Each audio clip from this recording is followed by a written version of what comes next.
You want a war? You're gonna get one. Now get the guns, the drugs from my generation. I'll take the fall, the saints, the confirmation. Yeah, it's a sex, the gods, the fakes, the fraud, they're messing with me. Come on, come on, come on, let's get it out. Move to the music, play that fucking music. Live through my music, yeah.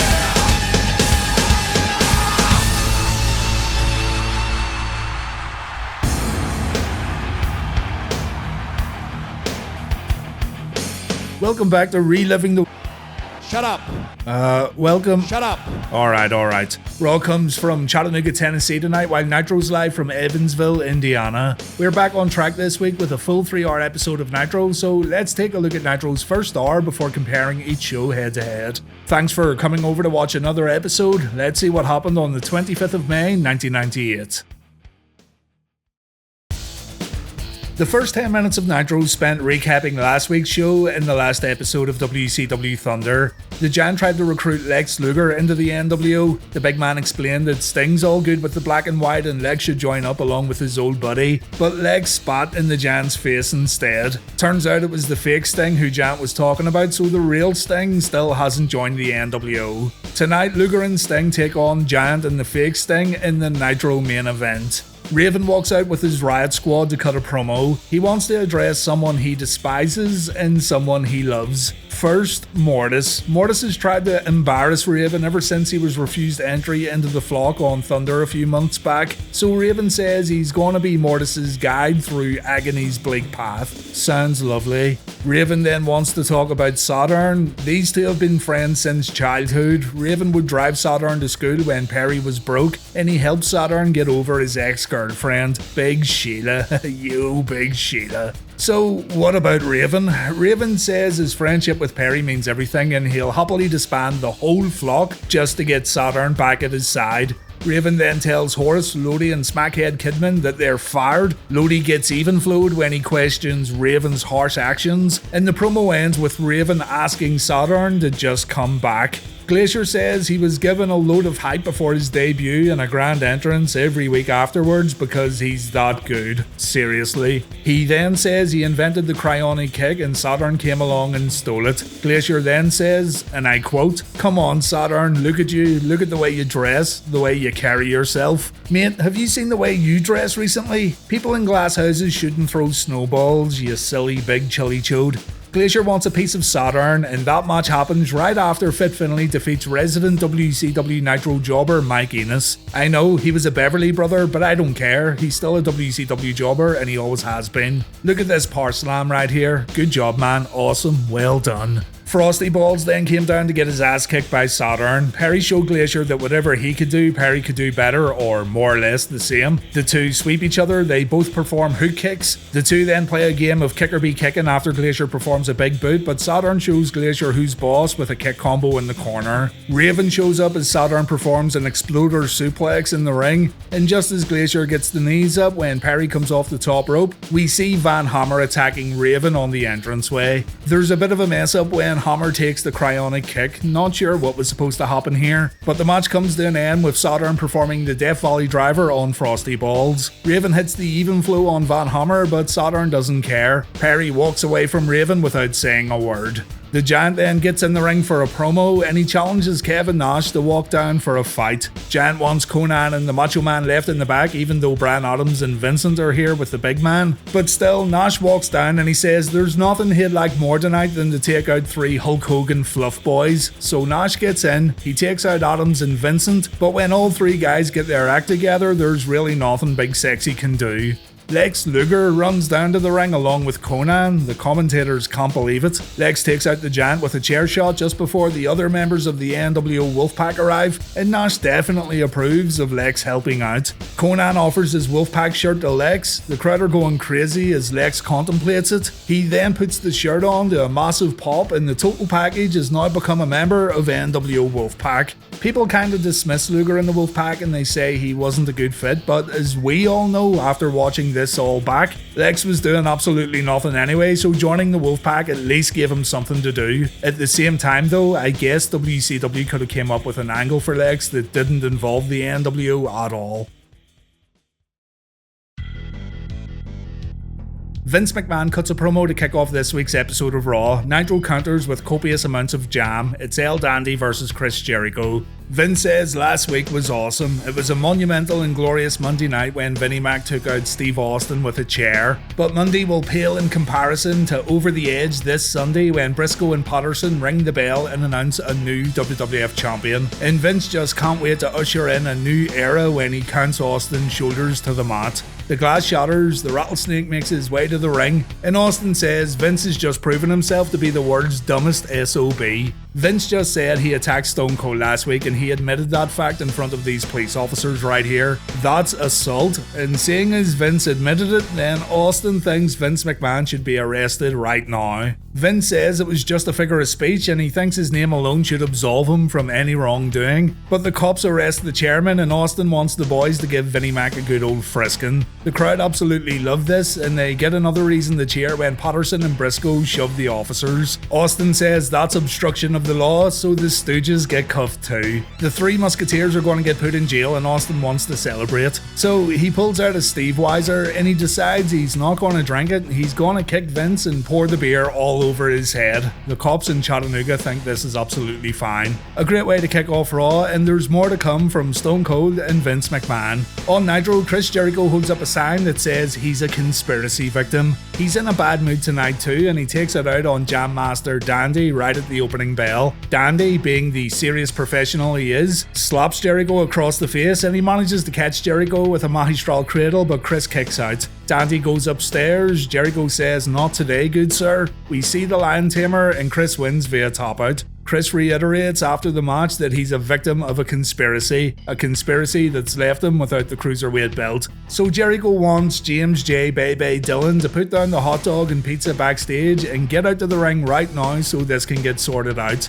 Chris tells Dillon he was unfairly stripped of the belt. He has a list of guys who participated in the Battle Royal at Slamboree, and clearly Dean Malenko's name isn't on the sheet of paper. So Dillon needs to do the right thing. Jericho can't lose the belt to a man who wasn't involved in the Battle Royal. Dillon needs to reinstate Chris as the Cruiserweight champion of WCW.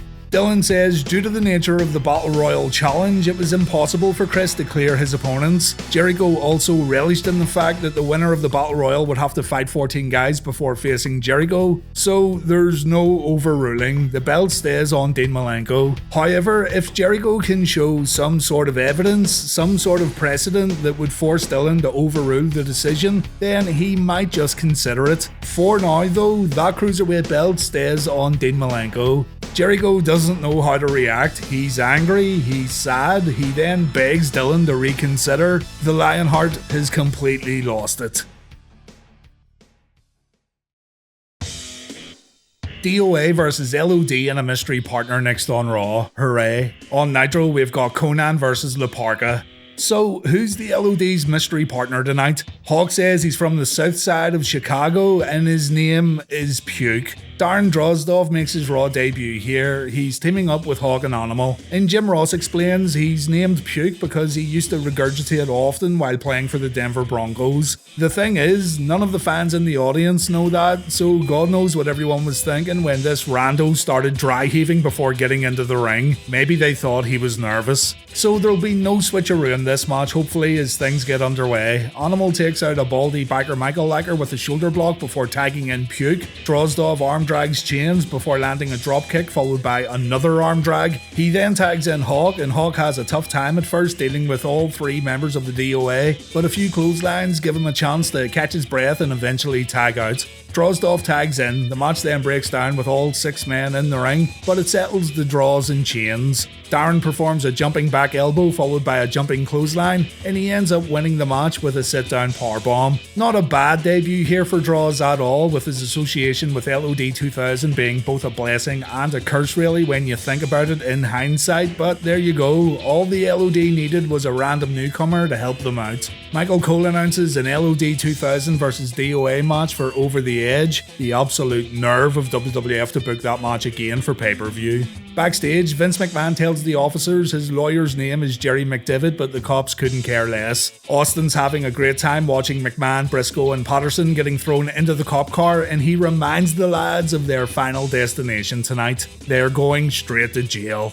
On Nitro, all the commentators can talk about is Lex Luger joining the Wolfpac. Former WCW guys like the Giant and Lex are now wearing NWO colours, and Schiavone wonders what this means for Sting. Is Sting going to pick a side, or is he going to stay with WCW? The match we got here on Nitro was very standard and not a lot happens. The Parka done pretty well with high risk aerial attacks, but taking these kind of risks would lead to his downfall. Konnan counters a top rope move by getting his foot up, and that's all she wrote really. We see a sit down facebuster from Konnan. He then performs his cradle DDT and he makes Psychosis tap out with his Tequila Sunrise. After the bout, we see a video sent in from Mortis. He says on February 12th, when Raven even flowed him on Thunder, Mortis officially died, but the man behind the mask lives on. At Slamboree, the chair shot heard around the world signified the moment that Kenyon was reborn. Kenyon then promises he's going to keep coming after Raven, and the beauty of it all is that it can happen, and it will happen at any time, in any place. Owen Hart vs Dan Severn on Raw. Roddy Piper cuts a promo on Nitro. An interesting Raw matchup we have here. This is Severn's biggest challenge to date, so let's see how well he fared against the sole survivor. It looked like Owen had no hope right at the opening bell. Dan the man pulled off fireman's carry after fireman's carry before targeting the right arm. Severn shows mercy and he lets Owen get back to his feet. The co-leader of the nation tries a few kicks, but Owen is no Glacier clearly. So Severn performs a chokeslam while holding on to Owen's neck after the impact. Owen then kicks out of a cradle and he manages to kick Severn out of the ring. On the outside, Owen lays in the punches, and back in the ring, Owen stays in control by striking the beast. This strategy works, and Severn also takes a gut-wrench suplex, but Dan turns it around in the corner and it looks like Severn's strike game isn't too bad either. Owen remembers though that even the toughest men in the world share the same weak point as everyone else, so a good kick to Dan's wee beast works wonders. Owen then takes Severn to the mat, and that was a step too far it seems. The beast pulls off the E-Honda 100 hand slap. Owen then gets slammed to the mat and we see the armbar. The nation hit the ring to save Owen, and that's going to be a DQ finish, folks. But things aren't looking too good for Dan the Man as the nation launch a full-blown attack on the NWA Heavyweight Champion. The Rock hits him with a rock bottom while Mark Henry lands a few splashes. Owen then wants to Pillmanize Severn, but officials stop Hart from doing so. Looks like Owen wanted to give Severn the old Ken Shamrock treatment. At this point, I just want to see Severn wrestle in a match longer than a few minutes. It feels like we don't get to see much of him in the ring. We do get to see a lot of Roddy Piper though, and this time the Hot Rod wants to talk about his Great American Bash partner, Randy Savage. Mean Gene thinks that Piper and Savage won't get along, and Piper admits that he pretty much hates the Macho Man. He hits Savage with a low blow and he says, the one good thing about having Savage as a tag team partner, when you stand next to him, you never have a bad hair day. Piper also called Savage a Village People throwback, and the Hot Rod won't be singing YMCA at the pay-per-view next month. Randy walks out and Piper tells Macho to his face that he thinks he has some mental issues. Savage says his only issue is the fact that Piper screwed up at Slamboree and Roddy wouldn't even apologise for messing up Randy's match. Piper says he reversed the decision, there's nothing else he could do. And Piper thinks there should be some honour among thieves here, and the two need to set aside their issues so they can go after Bret and Hogan. The Hitman shows up and he tells Roddy to tell the truth and come clean. Piper needs to tell Savage that he and Bret worked out the Slamboree match the night before and it was all a big setup. Piper apparently said to Bret that no one's going to care if the decision gets reversed because everyone will just remember Bret beating Macho at the pay-per-view, and according to Bret, Piper was absolutely right. Clearly, the Hitman's stirring the pot here, a big pot of jam, and he's trying to put some doubt and even more paranoia in Macho's head. It works too. Bret says he owes Piper one before walking away, and Macho loses it. He wants to fight, he throws chairs, and he gets angry, but Piper tells Macho that Bret's lying and Macho needs to see sense. Savage needs to team up with Piper and take out Hogan and Hart, the two H's of the NWO, but the word hemorrhoid also has two H's. Piper's words, not mine, by the way. Roddy thinks he and Savage should get the job done like pros, and then, if Savage wants, Macho can fight the Hot Rod after dealing with Team Hemorrhoid. Savage likes that idea, so maybe we'll see Piper vs Savage a little later in the year. Whoop-dee-doo.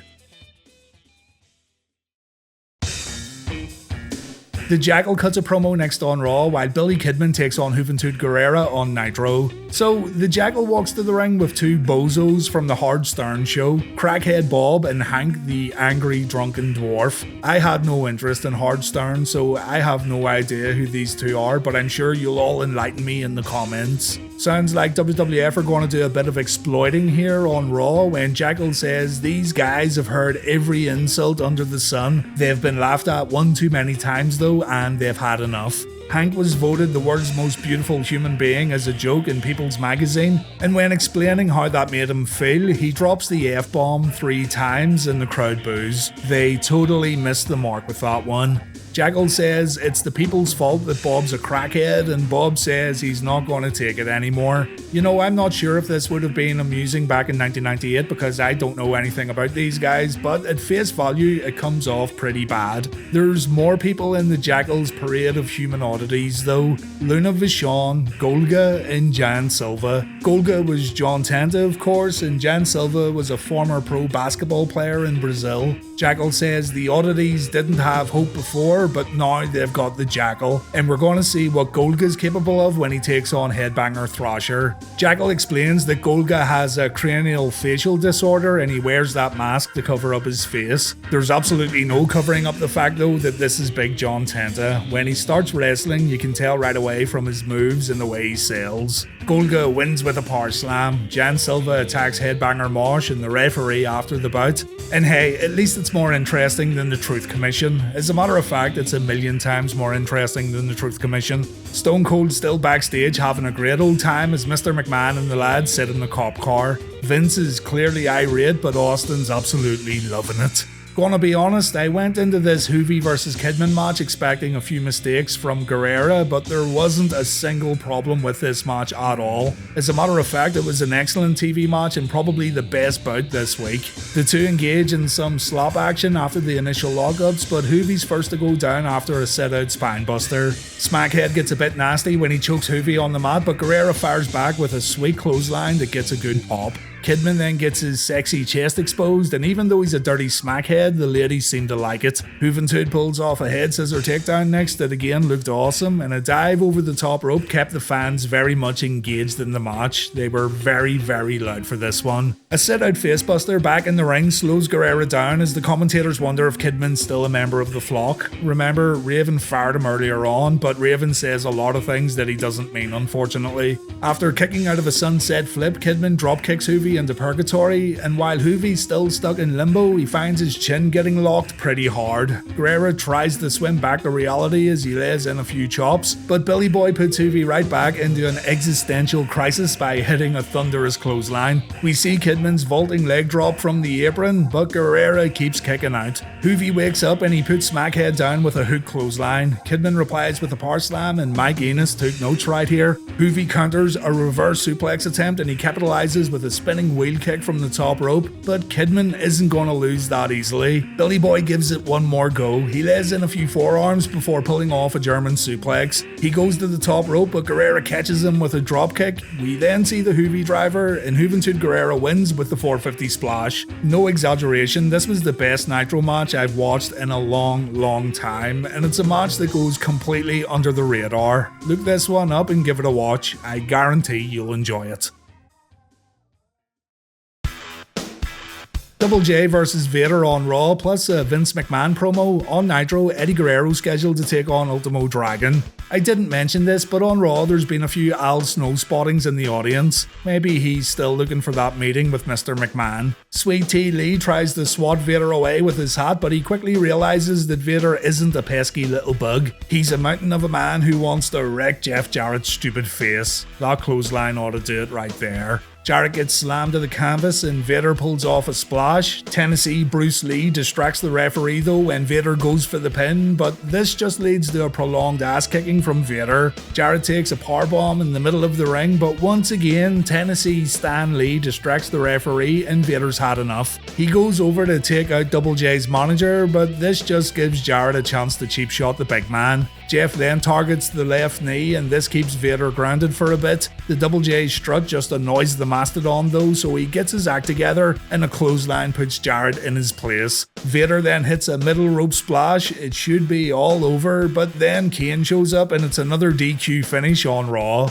Paul Bearer's Demon Seed attacks Vader and it quickly spills to the outside. Kane absolutely gets the better of Vader and it ends with the Big Red Machine throwing his over-the-edge opponent into the ring steps. Outside the arena, it looks like Vince is getting released. It sounds like Austin's going to accept an apology from Vinnie Mac. Vince says he apologizes to the former WWF champion and that's simply not good enough for Austin. Stone Cold says Vince should go straight to jail if that's the case, so Vince changes his mind. Austin tells Vince to be nice and Vince says he apologizes. No funny business, he's sorry. Austin says McMahon's a good kid before walking away, but you just know that no good stinking hyena McMahon's got something planned. Vince heads to the ring and he says he hopes Austin had fun tonight and he hopes Austin's proud of himself. Stone Cold got McMahon arrested in public like a common criminal and McMahon had to agree to certain conditions to get released. We know he had to apologise, though Vince says he didn't mean it. And another condition is one that pertains to Over the Edge. Apparently, there has to be someone at ringside watching the match to ensure Vince McMahon calls it right down the middle. Vince agreed to this because there isn't a single superstar on the roster who could intimidate Mr. McMahon. Not a single one. Vince obviously didn't look at his roster because Steve Blackman's just chilling in the back waiting to rip the chairman's head off. Anyway, that's it Over the Edge, but tonight Austin's fun comes to an end because McMahon's ordering Stone Cold to compete in the main event on Raw. Austin's opponent is none other than The Undertaker. On Nitro, Chavo Guerrero Jr. is acting a little strange as Eddie makes his way down to the ring. Chavo seems to have fallen in line and he's now doing everything and anything Eddie says, but he's taking it to the next level and it's almost like Eddie's lost control over Chavo. Eager to please his uncle, Chavo grabs a mic and he says he knows how this works. Chavo's gonna wrestle Ultimo Dragon tonight and Eddie's gonna watch from ringside, but Eddie doesn't want his nephew in the ring. Eddie actually wants to work this match. Chavo, though, isn't gonna let Eddie do it. Chavo even invites Eddie to smack him across the face as usual, but Eddie just doesn't know how to react. Gotta say, it's a really interesting dynamic here and it's far and away from what we'd expect in these kind of storylines. We all thought Chavo was just gonna lose patience and attack his uncle, but no, he's went in the complete opposite direction. Eddie agrees to Chavo wrestling his match. I mean, he has no choice in the matter it seems. Chavo carefully folds up his Eddie Guerrero shirt before the bell. He tries to start an Eddie chant as Dragon wonders what on earth's going on, and Eddie has to tell his nephew to hurry up and get on with it because he's quickly losing his patience. Chavo holds his own against Ultimo Dragon, but things take an interesting turn when Eddie holds onto Chavo's leg from the outside, allowing Dragon to perform the Dragon Sleeper. Chavo counters it though with a knee to the face, and Chavo ends up winning the match after a corner tornado DDT. Eddie gets in the ring to applaud his nephew, but Chavo's all fired up. He wants to pick a fight with Eddie and fans in the audience. He's just completely lost his mind, it seems. Mean Gene says to Eddie after the bout that he's created a monster, and Eddie says he might get Chavo an appointment with Dave Penzer's dad. Apparently he's a shrink and Chavo definitely needs help right now. But James J. Bebe Dillon shows up and Dillon has a better idea. At the Great American Bash, Chavo Guerrero's got himself a match. He's gonna meet Uncle Eddie in the middle of the ring. Eddie clearly doesn't want to fight this absolute madman, but he has no choice. And gotta say, this has just become one of the more interesting stories right now in WCW.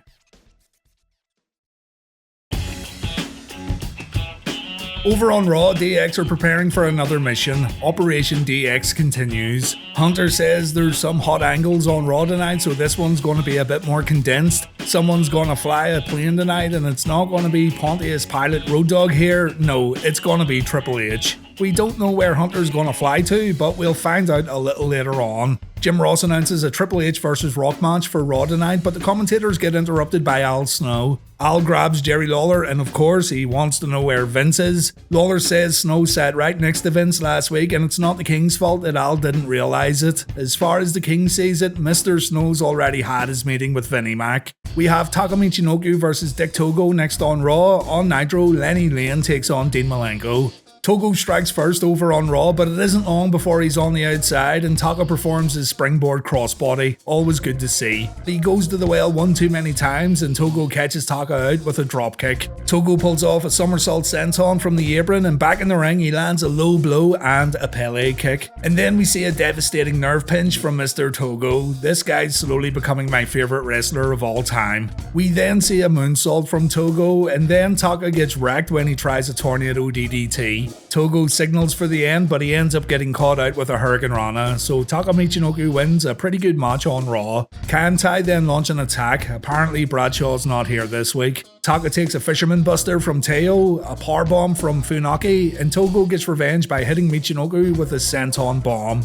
On Nitro, Lenny Lane comes to the ring armed with ab polish. Yes, polish specifically for abs and nothing else. Dean Malenko, meanwhile, comes to the ring armed with nothing but contempt for Lenny Lane. Leonard wants to show his abs off to millions of viewers watching at home, but Dean's here to wrestle. Lenny gets taken down very easily, twice, so he resorts to cheating. Dean was happy enough to play it cool, but that thumb to the eye pushes him over the edge, so Lenny takes a serious kicking in the corner. To his credit, Lenny comes back with a bulldog and he follows this up with a body slam and a leg drop. He then applies a chin lock and Luke. The dumbass points at a fan in the middle of the hold and Dean has to sit there and basically sell a hug. I feel I have to apologise to my fellow chin lock connoisseurs. Dean's not happy with Lane's clear lack of wrestling skill, so he puts him down with his signature jumping back kick. Leonard tries a diving sunset flip afterwards, but Dean quickly counters it with a Texas Cloverleaf. Dean Malenko wins on Nitro as expected, but it's a bit concerning that Dean had this fantastic comeback at Slamboree and here he is now effectively doing nothing. No disrespect to Leonard Lane, but Dean really should have been getting a bit more involved with what Jericho was doing right now.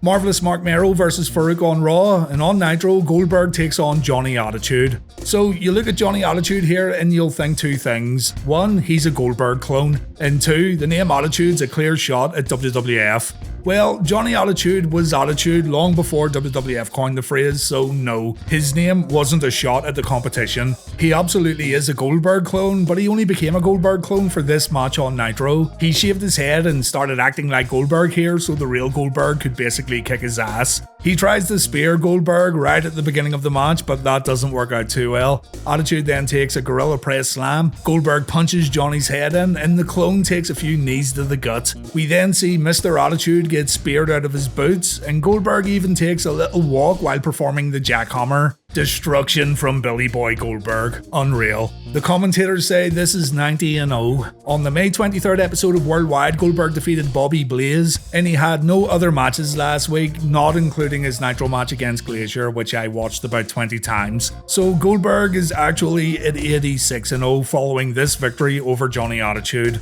On Raw, we go back to DX and the squad are getting worried about Triple H. Nobody knows where he is. Billy Gunn wants to know how they're going to find Hunter up in the sky, and Road Dogg says this. Well, we gotta charter one of these damn planes, Rockabilly. Okay.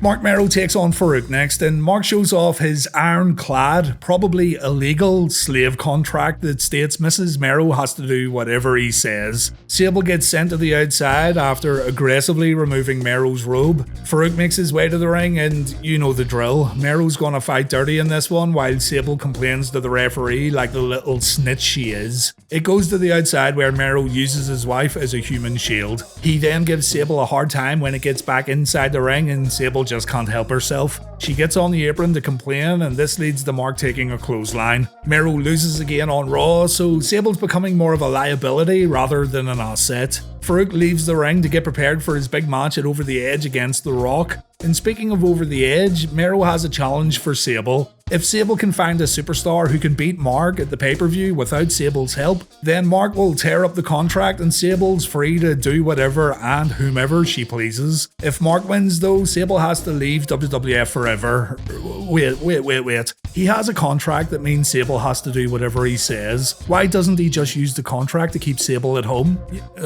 Anyway, Sable says she'll see Mark at Over the Edge, so we've got ourselves another match. We cut over to Triple H flying over the Roberts Municipal Stadium, home of WCW Nitro tonight, and he's writing totally legit Sky messages in his totally legit plane. This is totally legit footage too of Triple H, by the way, and not stock footage. Oh god, I'm getting dizzy.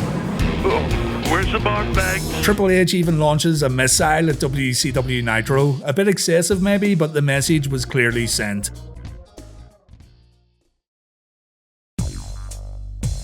Triple H faces The Rock next on Raw. On Nitro, the Best of 7 series begins between Chris Benoit and Booker T. On WCW Thunder, Booker T was announced as the #1 contender for the TV title, but Chris Benoit wasn't prepared to accept that decision. Chris attacked Booker and he left him on the rampway, and then Stevie Ray showed up and he told his brother he can't let Chris get away with disrespecting him like that. So both men agreed to a Best of 7 series, with the winner facing Fit Finlay at the Great American Bash. I'll let you guys know what happens in the other matches that aren't featured on Nitro, but again, I have to point out, if you ever want to watch the whole Best of 7 series, you have to watch the matches beforehand too. You guys already know this because you've been watching Reliving the War, but Booker and Benoit have been having some absolute show stealers up until this point, so remember to go back and watch all their matches before beginning the TV title series. Booker forces Benoit out of the ring after a backdrop and a running forearm, and when the match resumes, a Chris Benoit German suplex gets countered too. Benoit again goes to the outside following a clothesline as Booker dominates the early portion of the match. Back in the ring, Booker counters a crippler crossface with a hook kick, but Benoit finally gets into it after performing a front suplex onto the top rope. Booker then takes a back elbow followed by a snap suplex, and Chris then slows it down with a sleeper on the mat. The two get to their feet and Benoit performs a hook clothesline. We then see a chin lock from Chris before Booker gets messed up with a few hard chops, and oh dear, there's chin lock number 2. Booker breaks out by ramming Benoit into the corner, but Chris replies with a backbreaker before signaling for the headbutt. Chris goes upstairs, he misses his signature move, so Booker's now back in the match and he's got a chance. Fit Finlay watches on from the entranceway as Booker T performs a big sidewalk slam. Booker then misses a Harlem sidekick and Benoit tries a German suplex. The suplex gets countered and Booker performs the axe kick, so Booker thinks it's time to end it and he goes to the top rope. Booker misses the Harlem hangover though, and that's going to be the end of the match. Benoit counters a clothesline, the arm gets trapped, Chris applies the crippler crossface and Booker taps out. Benoit is 1-up in the Best of 7 series. The next match happens on Thunder later in the week. On Raw, The Rock says everyone's asking him about his opinion on Viagra. The Rock doesn't need any help in that department, so the Great One has no comment. In regards to this match against Farouk at Over the Edge, Rocky plans on walking into the pay-per-view as IC champion, and he'll leave the pay-per-view still IC champion. He then says Triple H has some sort of fetish with his anatomy if you smell what The Rock's cooking, so The Rock has something nice and hard waiting for Triple H in the ring. It's called the Rock Bottom, thank God. Hunter goes down first after a shoulder block, but he replies with a back elbow before telling Rock to get his gub around Hunter's joystick. Rock punches Triple H in the mouth instead before inviting the King of Kings to get his gub around the Rock's little pecker. But Triple H declines and he sends Rocky over the top rope. Chyna hits Rock with a forearm shot and Mark Henry squares up to the 9th wonder of the world. Chyna doesn't back down though as the match continues on at the other side of the ring. Rock gets his head whacked on the European title before the match gets back inside the ropes, but it's the IC champion who takes control.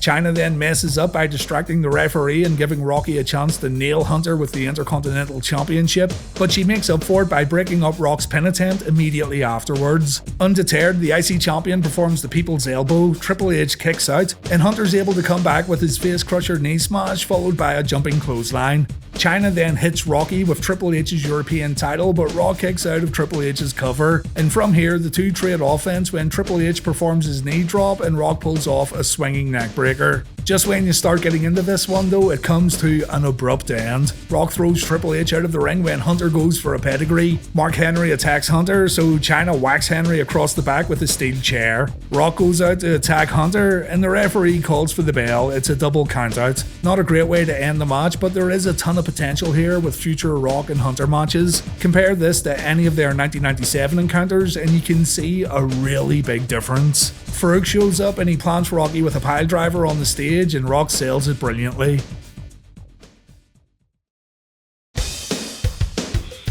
We close our show this week with Austin vs Undertaker on Raw. On Nitro, it's Sting and Lex Luger versus the Giant and NWO Sting. This is going to get confusing, so let's call the NWO Sting Stong or Stank. Stanky Stong, whatever, just not Sting. Luger and Sting take out Stank and the Giant's now all alone. The big man misses a double clothesline and the babyfaces take turns at punching Giant right in the face. Lex performs a running clothesline, Sting performs a stinger splash, and the Giant falls out of the ring where Stanky Stong tells him, "It's okay, I'll help you, I'm really good at this." Stank gets in the ring and he's gonna face Sting.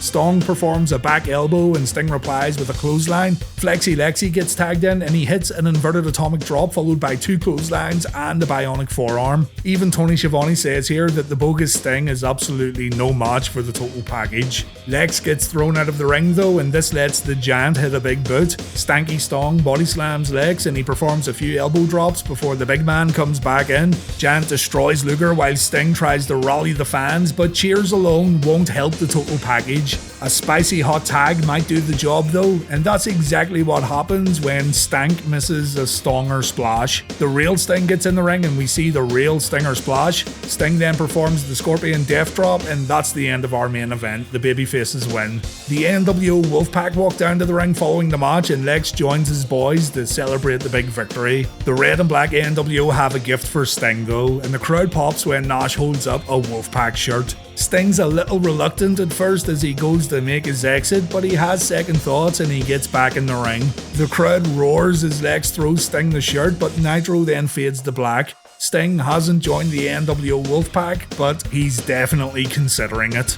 Over on Raw, the Undertaker vs Austin match doesn't happen. It's a classic bait and switch. Mr. McMahon comes down to referee the match, giving Big Vinnie Mac another excuse to show off his 24-inch pythons, but it turns out the Undertaker isn't willing to be McMahon's weapon of destruction tonight. The Undertaker chokeslams Vince after making his entrance, and Vince almost gets tombstone too, but Kane runs down and a fistfight breaks out between the brothers. It spills to the outside and into the audience, and that's when the glass shatters and Steve Austin makes his way down to the ring. Austin gives Briscoe and Patterson Stone Cold Stunners before tying Vince up in the top and middle ropes. Stone Cold's about to crack McMahon's skull open with a steel chair, but it's Dude Love who takes a chair shot when Mick tries to save his boss. Raw ends with Austin celebrating on the ramp, and to see the next chapter in this rivalry, you're going to have to check out Over the Edge.